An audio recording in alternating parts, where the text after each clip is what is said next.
पोलिसांनी कारवाई करा, पोलिसांनी कारवाई करा, वर दिवसा कोयते नागवणारे हल्लेखोरांवर, वर दिवसा बंदूक काढून पिस्तॉल काढून फिरवणाऱ्या हल्लेखोरांवर, कापडण्यात दहशत माजवणाऱ्या हल्लेखोरांवर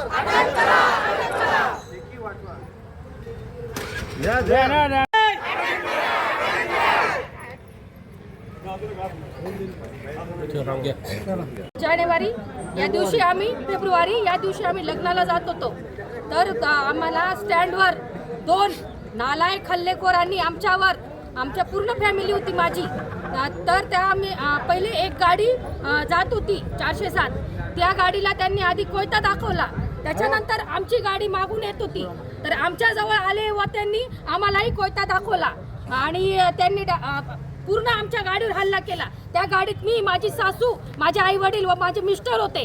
त्यांनी पूर्ण आमच्या गाडीला पूर्ण घेरून घेतलेले होते। तर अशा हल्लेखोरांना अटक करा, अटक करा, अटक करा।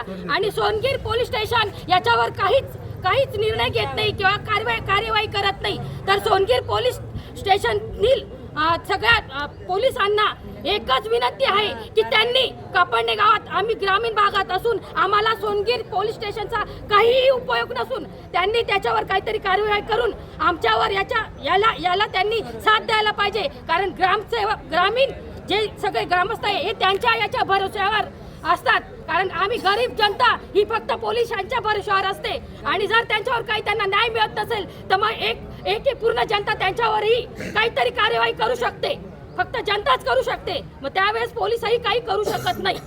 ताई तुमचं नाव काय? यासाठी योगेश पाटील ताई पूर्ण करा ते। यासाठी आम्ही आज जिल्हाधिकारी कार्यालयावर निवेदन देण्यासाठी आलेलो आहे। यासाठी आम्ही धुळे येथील जिल्हा अधिकारी कार्यालयावर सगळेजण कापडण्या गावातील सगळे महिला व पुरुष आम्ही मोर्चा घेऊन आलेलो आहेत आणि आम्हाला जर याच्यावर न्याय मिळाला नाही तर आम्ही पुढे, इथून जर न्याय मिळाला नाही तर आम्ही पुढे हायकोर्टात सुद्धा जाऊ शकतो।